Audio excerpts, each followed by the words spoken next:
வாரம் இதைவிட அருகாமையில் வர முடியாது. செல்லையாக்கிறவரே, உமது உள்ளத்தை தொட்டு சில உண்மைகளை அறிய வேண்டும்.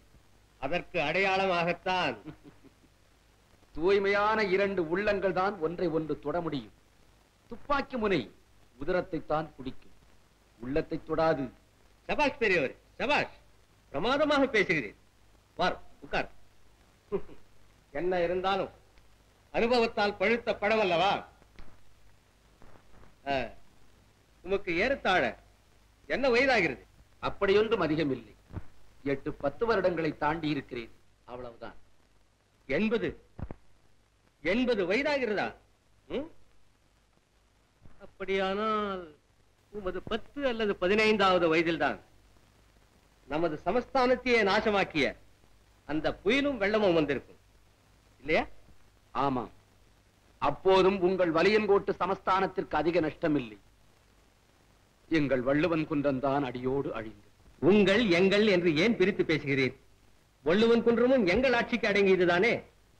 இல்லை, இப்போது வள்ளுவன் குன்றம் உங்களுக்கு அடிமையாயிருக்கலாம். ஆனால் அப்போது வள்ளுவன் குன்றம் சுதந்திர பூமி, யாருக்கும் தலைவணங்கியதில்லை. போகட்டும். வள்ளுவன் குன்றம் வெள்ளத்தால் பாதிக்கப்பட்ட போது அங்கிருந்த வள்ளுவர் மன்றம், ஐயோ, அதுவும் அழிந்தது.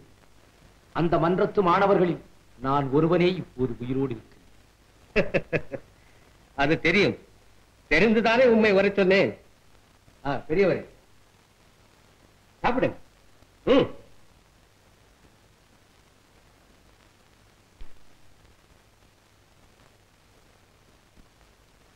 அந்த வள்ளுவர் மன்றத்தில் இதே போல ஒரு சிலை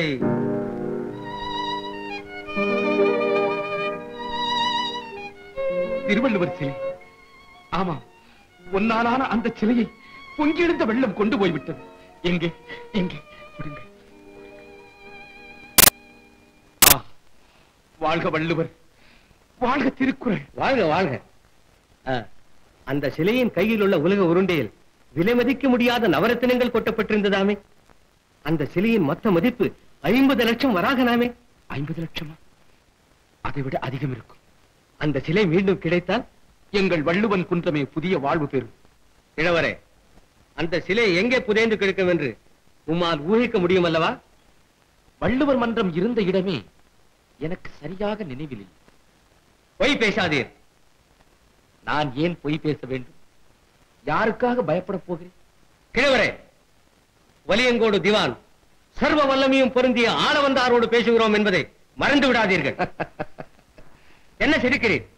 இடுக்கண் வருங்கால் நகுக. இது வள்ளுவர் வாக்கு. அந்த சிலை புதைந்து கிடக்கும் இடத்தை சொல்ல மாட்டீர்? எனக்கு தெரிந்தால் உம்மிடம் என்ன? இதுவரையில் நானே சும்மா இருப்பேனா? என் ஊர் மக்களிடம் சொல்லி உயிரினும் மேலான அந்த சிலை 1000 அடிக்கு கீழே கிடந்தாலும் மேலே கொண்டு வந்திருக்க மாட்டேனா? அப்படியானால் சிலையை பற்றி உமக்கு உத்தரவிடுகிறேன். உண்மையை சொல்லும். தூக்கு மேடையில் நிறுத்தி கேட்டாலும் இதுதான் பதில். திமிரு பிடித்த கிழவண்ணி. திமிரல்ல இதற்கு பெயர், திருவள்ளுவன் தந்த உறுதி. உனக்கு மட்டுமல்ல, உன் குடும்பத்திற்கே கொஞ்சம் கொழுப்பு வைத்திருக்கிறது. உன் மருமகன்கள் இருக்கிறார்களே, 2 தடியர்கள், தங்கதுரை, தம்பிதுரை, அவர்களையும் ஜாக்கிரதையாக இருக்க சொல். வலியங்கோடு சமஸ்தானத்திற்கு எதிராக யார் வால் நீட்டினாலும் வட்டம் நறுக்கப்படும் என்பதை நான் சொன்னதாக அவர்களுக்கு உணர்த்து. தங்கதுரை, தம்பிதுரை அவர்கள் கட்டவிழ்த்து விடப்பட்ட காளைகள், வானரங்கள் அல்ல உமது இஷ்டம் போல் வாளை நறுக்குவதற்கு. வருகிறேன். கடைசியாக கேட்கிறேன், அந்த சிலையை பற்றிய உண்மை தெரியாது, தெரியாது, தெரியாது. தெரியாது? கிழப்பிணங்களை என் துப்பாக்கி கொள்ளாது. போ, ஓடிப்போ. கிழவன் ஓட முடியாது, மெதுவாகத்தான் நடக்க முடியும். உத்தரவை மாற்றிக் கொள்ளுங்கள்.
நான் மட்டும் பார்க்காமல் இருந்திருந்தா மாமா இங்கே படமா கலத்துட்டான். இறங்குவில்லை மாமா. இதை ராணி மாமா.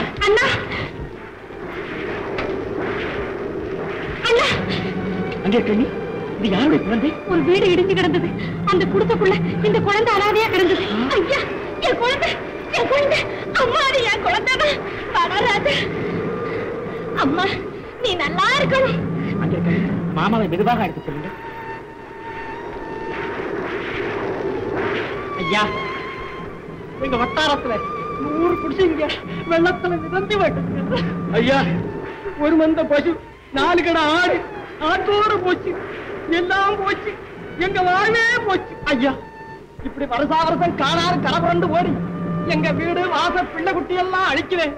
எங்களுக்கு விடுவி காலமே இல்லையா? கவலைப்படாதீர்கள். என்ன செய்வது? வலியன் கோட்டுக்கு நாம் அடிமைகளாக இருக்கும் வரையில் நமக்கு விமோசனமே இல்லைதான். இருந்தால் தற்கால சாந்தியாக என் தம்பியையும் ஊர் மக்கள் சிலரையும் வலியன் கோட்டுக்கு அனுப்பி வைத்திருக்கிறேன். நம்மை எல்லாம் ஆளுகின்ற மன்னரை ஆட்டி வைக்கிறாரே அந்த திவா, அவரை கண்டித்து வெள்ளச்சேதங்களை விளக்கி காணாக்கிட்டு அணைகட்டுமாறு வேண்டுகோள் விடுக்கும். மனவா, படி. மேன்மை தங்கிய வலியன்கோடு சமஸ்தானத்திற்கு வள்ளுவன் குன்றத்தைச் சேர்ந்த பாண்டியன், பல்லவராயன், சிவத்தையா, சேலையப்பன். ஐயோ, ஏதோ ஏதோ படிச்சவன் பாட்டை கெடுத்தான், எழுதுனவன் ஏட்ட கெடுத்தாங்கிற மாதிரி சோலையப்பனை வந்து சேலையப்பன் புடையப்பன் கிட்டு இருக்கிறேன். ஏப்பா பாவாடையப்பா, படிச்சது போதும் நிறுத்தப்பா. காலைங்க இருக்கு. அதிக பிரசங்கி. சரி சரி, உங்கள் வருகையின் நோக்கம்? கொற்றவனை குடிமக்கள் எதற்காக சந்திப்பார்கள்? யார் இது?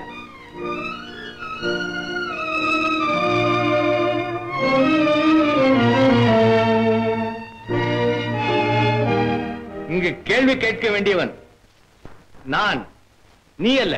மன்னிக்கவும்.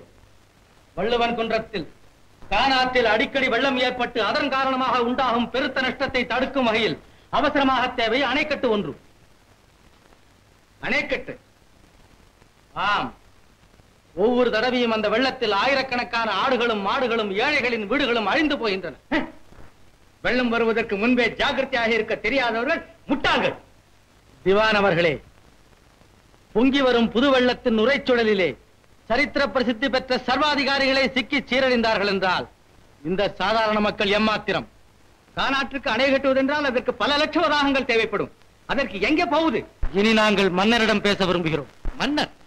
அவரை காண முடியாது. நீங்கள் ஏன் அருவமாயிட்டாரா? நீங்கள் போகலாம். இல்லை, மன்னரை எப்படியும் காண வேண்டும். அவருக்கு உடல் நலமில்லை.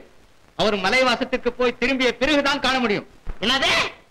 மகாராஜா மலைவாசத்துக்கு போயிட்டு திரும்பி வர்றதுக்குள்ளாரே கிராமத்துல இருக்கிற பாதி பேரு பரலோக பிராப்தி ஆயிடுவாங்க போல இருக்கு.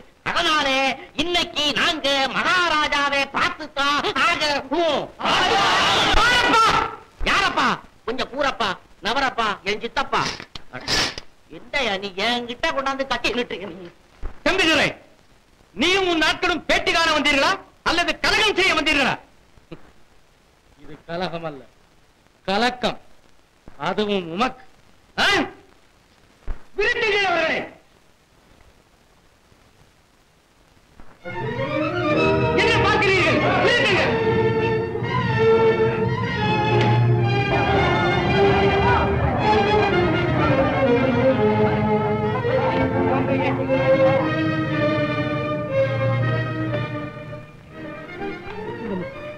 நான் எப்படியாவது மன்னரை பார்த்தாக வேண்டும். பார்க்கலாமே, போற பாதையில எவ்வளவு பேர் படம் மாட்டி வச்சிருப்பான், பார்த்துட்டு போ. இங்கதான் ஒரு பையனை உள்ள விட மாட்டேங்கிறான், மனுஷனா மதிக்க மாட்டேங்கிறான். நீங்கள் எல்லோரும் ஊருக்கு திரும்புங்கள். நான் எப்படியாவது மன்னரை சந்தித்து விட்டு வருகிறேன் என்று அண்ணனிடம் சொல்லுங்கள். அண்ணே தனியாவா? பரவாயில்லை, நான் கவனித்துக் கொள்கிறேன். அண்ணே ஜாக்கிரதை, மாட்டிக்காதீங்க அண்ணே.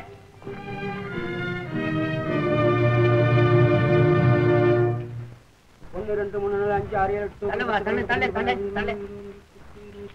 29 இருக்கு. இன்னொரு ஆள் குறையுது. ஒரு ஆள் உங்க திவான் தின்னுட்டாரியா? ஆமா, எங்களையும் திங்க வந்தாரு. நாங்க தப்பிச்சுட்டு ஓடியாந்துட்டோம். யோ, முன்ன அவருக்கு ஆட்டைய மாட்டையை அடிச்சு போட்டு தொலைங்க, இல்லன்னா உன் தலையை தெரிய தின்னு போடுவார. வெறும் முட்டை மட்டும் ஈட்டியை பிடிச்சி நிக்கும். போயா அதை கிண்டல் பண்ணாத. ஆமா, எனக்கு 30 ஆள் வேணும். என்ன நீ திங்க போறியா? இது என்ன, அது சாமி வந்தவன் ஆட்டை கடிச்சு திங்கிறது மாதிரி இருமா. ஒருத்தரா மனுஷனை திங்க ஆரம்பிக்கிறீங்களே. யோ, உனக்கு எண்ணிக்கை தானே தேவை. இங்க பாரு, அப்ப எண்ணிக்கை சரியா இருப்பாரு. போப்பா. 1 2 3 4 வேகமா போ. 5 6 7 8 9 10 27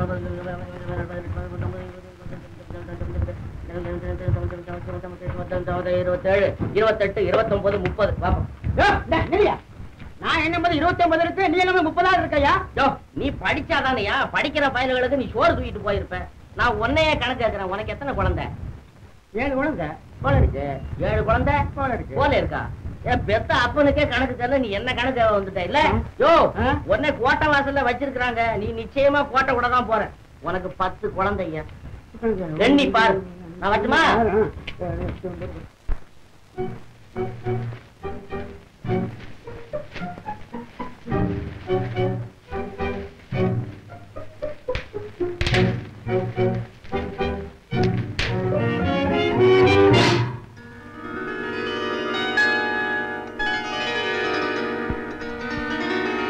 யார்?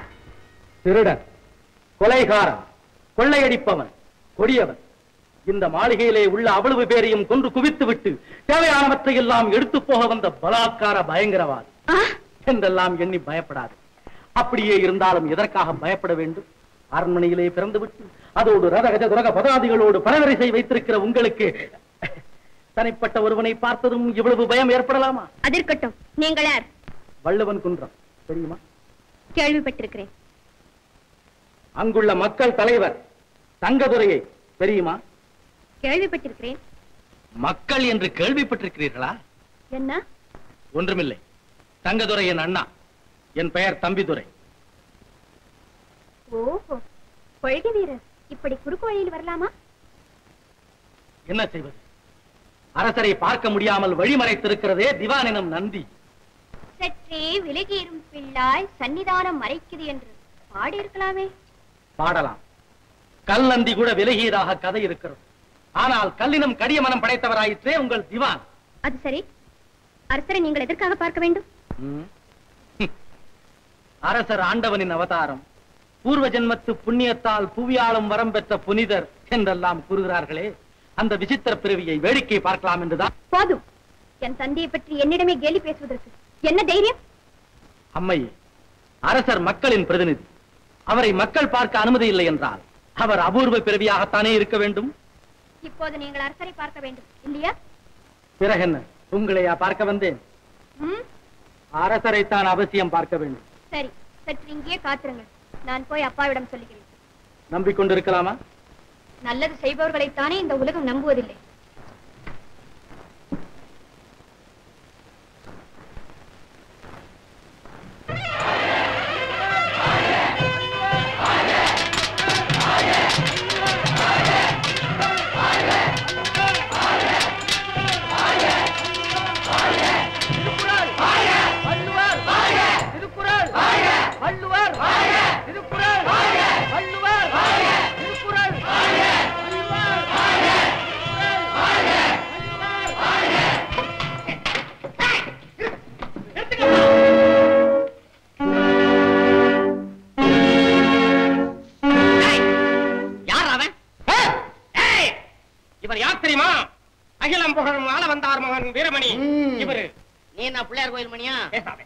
உங்களுக்கு என்ன வேண்டும்? இவங்களுக்கு இப்ப வேண்டியது உததான். கையடுறா. இங்க இருந்து கையை நீ எடுக்கிறியா இல்ல இங்க இருந்து கையை நான் எடுக்கட்டுமா? அமைதி, அமைதி. என்ன ஒரு நாளைக்கு நாங்கள் சந்தோஷமாக இருப்பது கூட உங்களுக்கு பிடிக்கவில்லையா? வலியன்கோடு உத்தரவு. உடனே வள்ளுவர் சிலை எங்களிடம் ஒப்படைத்தாக வேண்டும். என்ன விபரீதம்! சிலை வள்ளுவன் குண்டத்துக்குத்தான் சொந்தம் என்று உங்கள் திவானிடம் ஆதாரபூர்வமாக சொல்லி இருக்கிறேனே. விளக்கங்கள் எதுவும் தேவையில்லை. வெள்ளுமலை வீரர்களே, சிலையை கைப்பற்றுங்கள். வாருங்கள், வெல்லுங்கள். நெருங்காதீர்கள் சிலையை. நெஞ்சிலே உரம் இருந்தால் இந்த கோட்டை தாண்டி வாருங்கள், பார்க்கலாம். வாங்கப்பா. அண்ணா அண்ணா அண்ணா, வேண்டாம் வேண்டாம். இந்த சின்ன விஷயத்துக்கு நீங்க 2 பேரா தயவு செய்து ஒதுங்கி இருங்க. இந்த பயலுங்க தலைய கிள்ளி தென்னை மரத்துல மாட்டி தேங்காய பறிச்சு உடல்ல மாட்டி அனுப்புறேன். ஏண்டா பேசாம இருக்கிறேன்? வலியங்கோட்டை உத்தரவிடா. என்னடா நாட்டுல நரம்பில்லாம பேசுற? அடிங்கடா.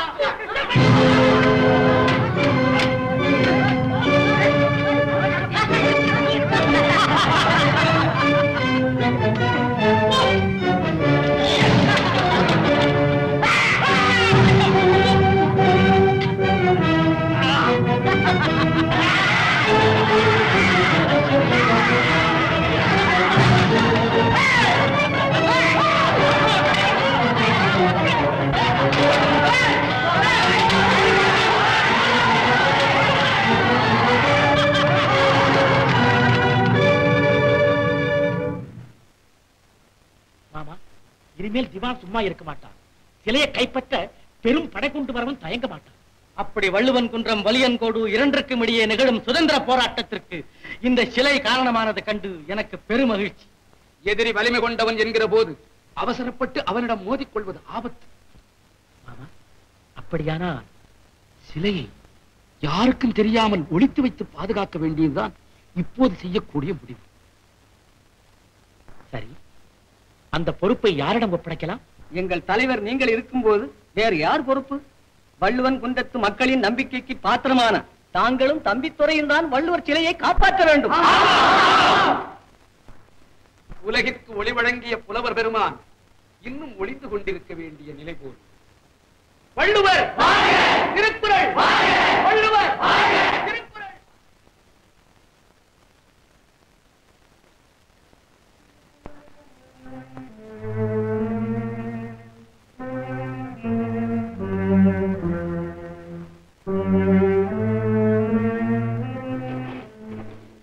என்னடி இவ்வளவு அவசரம்? இளவரசே, நமது வீரமணிக்கு வள்ளுவன் குன்றத்திலே மாபெரும் தோல்வி, மகத்தான தோல்வி. அப்படியா?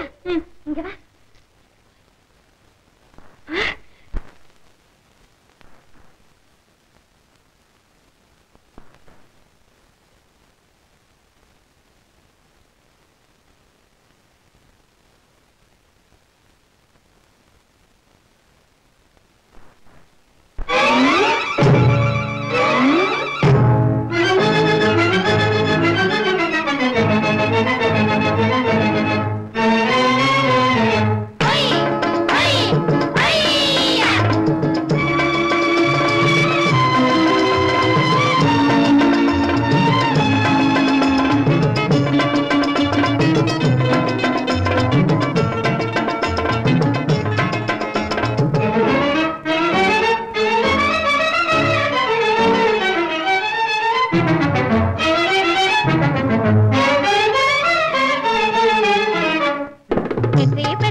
ஒண்ணு கீழே போடுங்கடி.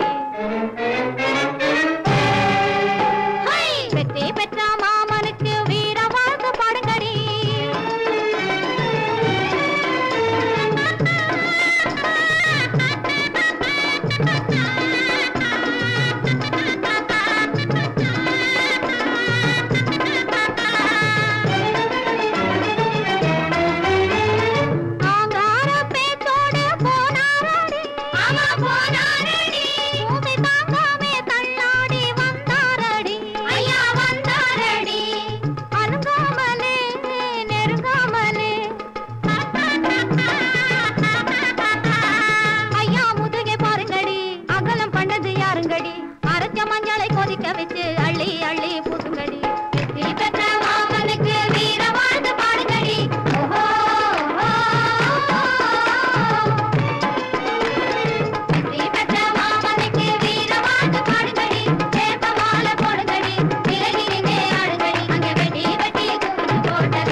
எதிர்பாராத ஒரு போராட்டத்தில் நாம் இருவருமே திடீரென்று சேர்ந்து சாகும்படி நேரிட்டு விட்டார். அதன் பிறகு இந்த சிலை இருக்குமிடமே உலகத்திற்கு தெரியாமல் போய்விடும். அதனால் இந்த ரகசியத்தை இன்னொருவருக்கும் சொல்லி வைக்கலாமா? வேண்டாம் அண்ணா. இந்த சிலையை பற்றிய முழு பொறுப்பும் நம்மிடமே இருக்கட்டும். தாங்கள் நினைப்பது போல் எதிர்பாராமல் எந்தவித போராட்டமும் வந்துவிடாது. அப்படியே வந்தாலும் அந்த போராட்டத்தில் நான் தான் சாவேனே தவிர தங்களை சாகவிட மாட்டேன் அண்ணா. தம்பி, அண்ணா, தம்பி, நம்முடைய சகோதர பாசம் தாய்நாட்டு பாசத்தை வளர்க்கட்டும். ஒப்புவிக்க வேண்டும் என்றும் இறுதியாக ஒரு உத்தரவு அனுப்பினார். அனுப்பிய உத்தரவுக்கு அவர்கள் அளித்த பதில் இதோ இருக்கிறதே. எங்கள் பகுதியும் உங்கள் சமஸ்தானத்திற்கு உட்பட்டதுதான் என்று கூறுகிறீர்களே, அப்படி இருக்கும்போது சிலை எங்கே இருந்தால் என்ன, இங்கேதான் இருக்கட்டுமே என்று அந்த தங்கதுரை எழுதியிருக்கிறான். அதுவும் நியாயமாகத்தான் தெரிகிறது. திருமேனி இல்லையப்பா, ஊரின் பெயரோ வள்ளுவன் குன்றம், சிலையோ வள்ளுவர் சிலை. உரிமை அவர்களுக்குத்தான் அதிகமாயிருப்பதாக. திருமேனி, அறநடை பேசுவதற்கு உன்னை அழைக்கவில்லை, 5ஆம் படை வேலைக்கு அழைத்திருக்கிறேன். ஆணையை நிறைவேற்ற நானும் காத்திருக்கிறேன். இடையில் நீங்கள் ஆலோசித்து பார்ப்பதற்காக இரண்டொன்று சொன்னேன், மன்னிக்கவும். தம்பி, கண்ணை மூடிக்கொண்டு கிணற்றிலே விடு என்று கட்டளையிட்டாலும் நீ மறுக்க மாட்டாய் என்பது எனக்கு நன்றாக தெரியும். பெற்ற மகனால் உனக்கு பெருமை இல்லை, இந்தா ஒரு வீரமகன் என்று தெய்வம் எனக்கு வழியிலே கொடுத்த வரப்பிரசாதம் அல்லவா நீ? மலை நாட்டு திருவிழா கூட்டத்திலே பச்சிளம் பாலகனாக உன்னை கண்டெடுத்த போது உன் கண்களிலே தோன்றிய வழி என்னை மயக்கிற்று. அதே வழிதான் இன்றைக்கும் எனக்கு நம்பிக்கை ஊட்டுகிறது. நீ எந்த காரியத்திலும் தோற்றிட மாட்டாய், இந்த வளர்ப்பு தந்தையின் சொல்லையும் மீற மாட்டாய். அப்பா, அடிக்கடி வளர்ப்பு மகன் வளர்ப்பு தந்தை என்ற வார்த்தைகளை கூறி என்னை வாட்டாதீர்கள். என்னை பெற்ற தாயும் தந்தையும் இருக்கிறார்களோ இறந்து விட்டார்களோ, அதை பற்றி நான் கவலைப்படவில்லை. நீங்கள் தான் என் தாயும் தந்தையும். மகனே, எவ்வளவு இன்பமாக இருக்கிறது இதை கேட்க. இதைவிட இன்பம் பெறுவேன். அந்த சிலை இருக்கும் இடத்தை நீ கண்டுபிடித்து விட்டாய். எப்படியும் கண்டுபிடித்தே தீருவேன். சபாஷ், சபாஷ் திருமேனி. உடனே புறப்படு, வள்ளுவன் குன்றம் போ, நமது பகைவர்களோடு உருவாடும், அடுத்து கிடக்கும் படலத்தை அழகாக நிறைவேற்று.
செய்யத்தான் இன்பம் குடி செய்யத்தான் நாடி வருது கேளடி கேளு.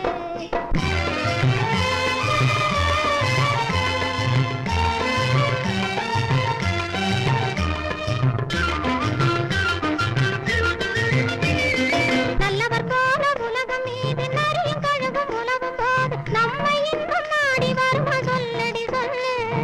நிம்மதியா உலகம் நிம்மதியா வாழ விடுமா சொல்லடி சொல்லு. நடந்ததெல்லாம் தேவையில்லே தள்ளடி தள்ளு. இனி நடக்க போற சங்கதியத்தான் சொல்லடி சொல்லு. ஏமாத்தும் போர்வையிலே ஏழைகளின் வேர்வையிலே ஏமாத்தும் போர்வையிலே ஏழைகளின் வேர்வையிலே எக்காலம் போடுற கூட்டம் நாட்டில் எக்காலம் போடுற கூட்டம். மக்கள் எதிர்த்துக்கிட்டா எடுக்கணும் ஓட்டம். விஷயம் ஒண்ணு சொல்ல போறேன் கேளடி கேளு.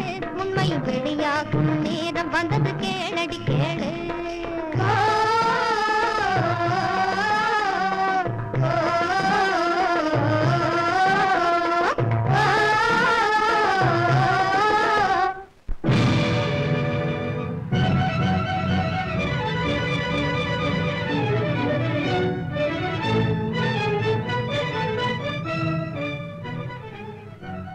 வேலை பண்ண தங்கண்ண துறண்ண காத்தியண்ண எல்லாரும் சீக்கிரம் ஓடி வாங்க. இங்க யாரும் அடிபட்டு கிடக்குறாங்க. சீக்கிரம் வாங்கண்ணா. கண்ணி என்ன யாரு தண்ணி கொண்டு வா சீக்கிரம். தெரியவில்லை அண்ணா. பாவம் பலமான அடிபட்டு இருக்கிறது. பலியன் கூட ஆட்கள் இவரை துரத்தி வந்து தாக்கினார்கள். நாங்கள் விரட்டி வந்தோம். அதோ ஓடுகிறார்கள்.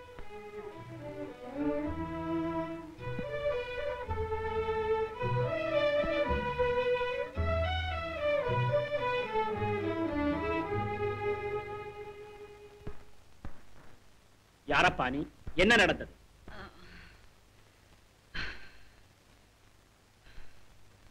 சொந்த ஊர் வலியங்கோடு. ஆனால் வலியங்கோட்டுக்கு நான் எதிரி. என் தந்தை வரி கொடுக்க மறுத்தார் என்று அநியாயமாக தண்டித்துக் கொண்டு விட்டார்கள். அதற்கு பழி தீர்த்துக் கொள்ள திவானிடம் சென்றேன். அதன் விளைவுதான் இந்த வேதனை. இந்த வலியன்கோட்டு ஆட்சி சக்கரம் என்றைக்குத்தான் ஒருங்கி சிதறமோ தெரியவில்லை. ஆத்திரப்படாதே தம்பி. அக்கிரமக்காரர்களுக்கு அழிவு மெதுவாகத்தான் வரும். ஆனால் திடீரென்று வந்த தலைவனே, உன் தந்தையை கொண்ட கரங்களை ஒதியமிலார் போல் ஒடித்திரைய ஒரு நாள் வரத்தான் போகிறது. கவலைப்படாதே, எங்களோடு வா.